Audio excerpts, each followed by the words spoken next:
Here are the components we'll be using to assemble our new bulletproof 9-inch.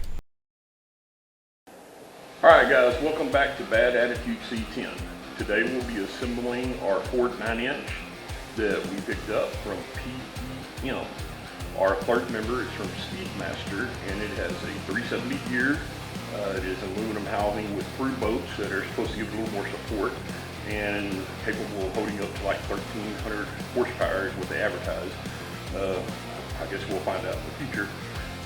And we also got a set of disc brakes to put on the back. So here we go. Alright guys, welcome back to Bad Attitude C-10.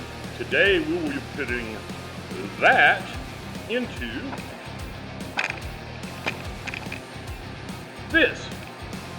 And look who's back. Say hi, Daryl. Howdy. Alright guys, we're going to take some black silicone and go ahead and silicone the gasket surface that Daryl's wiping clean right now, and then we'll install it.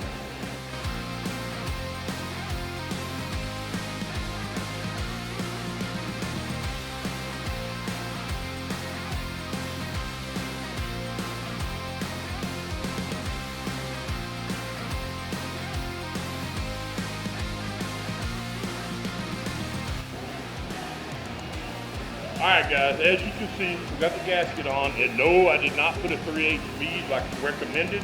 I just want enough of a bead that once this goes on, it's going to have a little extra sealing power.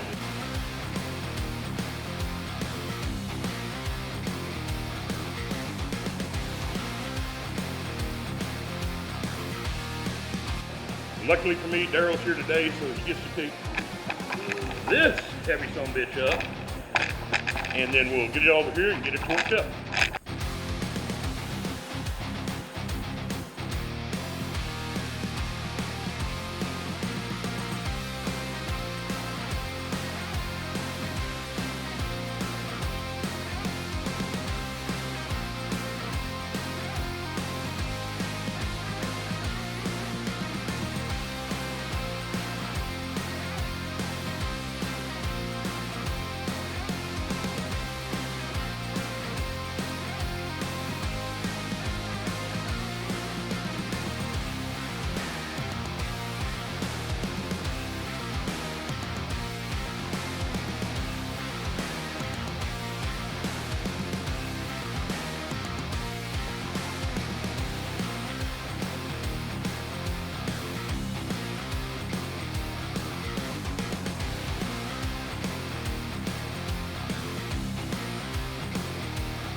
Alright guys, if y'all missed it, we just applied a small amount of silicone around our seal.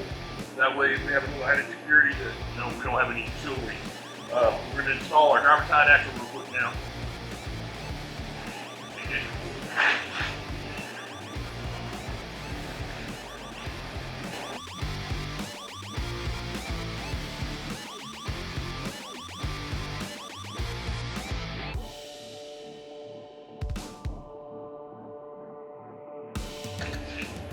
Since we're going to be using disc brakes, we have a spacer that would mimic the backing plate with drum brakes.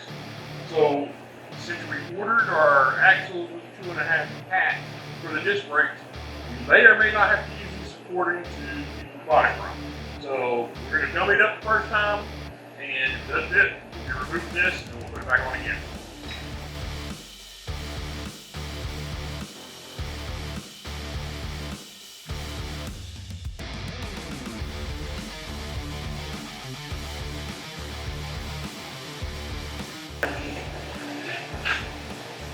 And our T-boat is supposed to be torqued to 35 foot-pounds, but with the aftermarket axles, we do not have the holes that we can go through to get a socket on our T-boats, so we're going to use the Ranger now.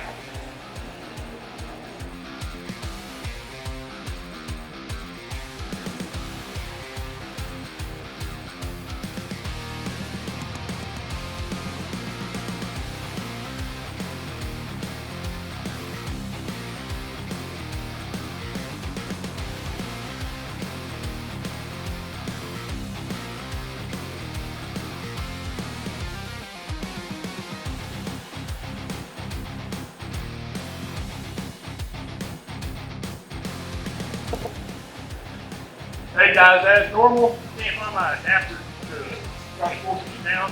So while they're holding the rear end, I'm just going to get the little ridge head lugs. And then whenever we do final assembly of the truck, we will double check everything.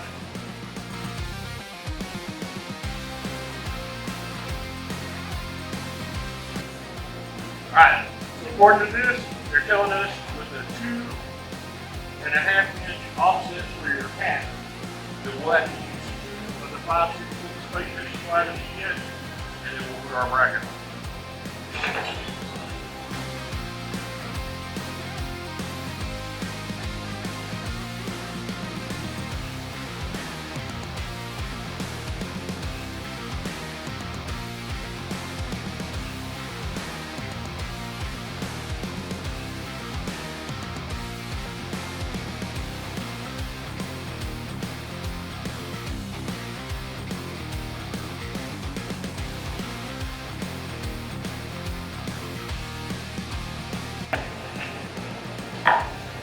Alright guys, y'all remember when I told y'all everything that's done on this channel might not be the proper way? This is one of them moments. So, originally we had our axles made and the studs were installed in the 4 3/4 Chevrolet bolt pattern, but due to the influx of back rims we got that were 5-on-5, we moved our studs out, which means now our rotors are pre-drilled to 4 3/4, and we're going to hope these outside holes are a 5-on-5. We're going to measure it, and if so, we're about to drill them out.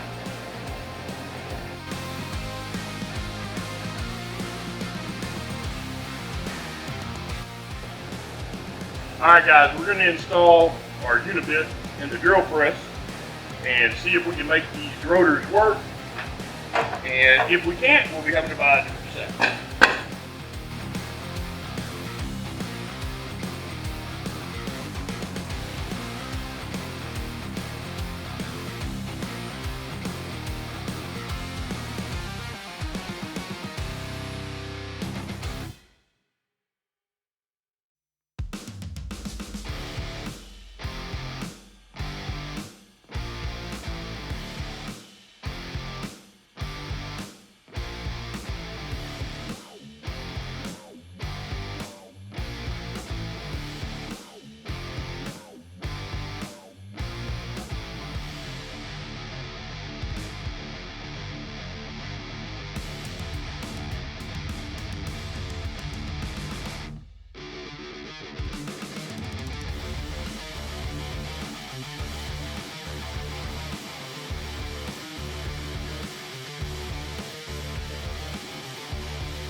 Alright guys, so as before, we're going to install our disc brake quite liberally to the backside of our pads.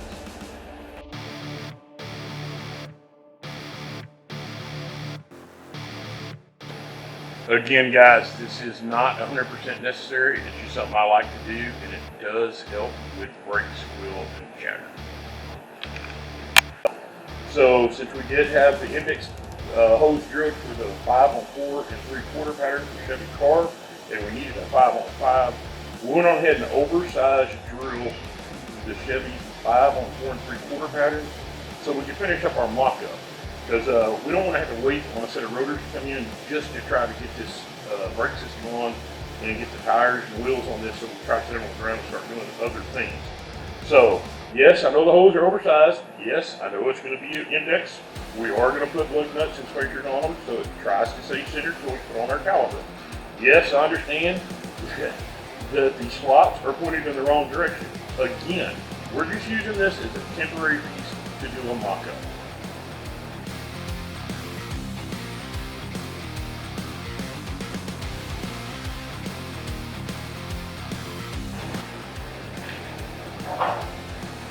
Alright guys, with that being done, we're going to take our pads and go ahead and get them into our calipers.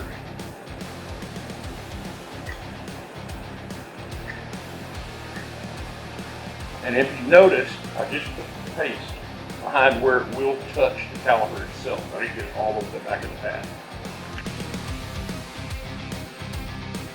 Now we'll take our caliper and then we'll put it on our brake.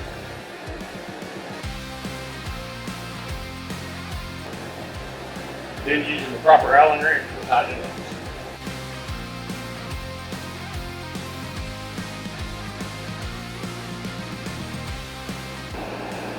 Alright guys, so there you have it, the finished product.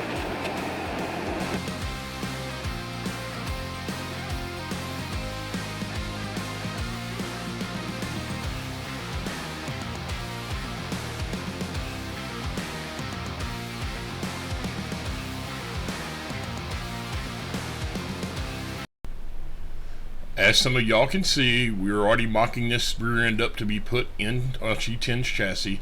We hope you enjoyed today's video. As always, the comment section is turned off. You can reach us at texasdragracer@yahoo.com. Please like and subscribe.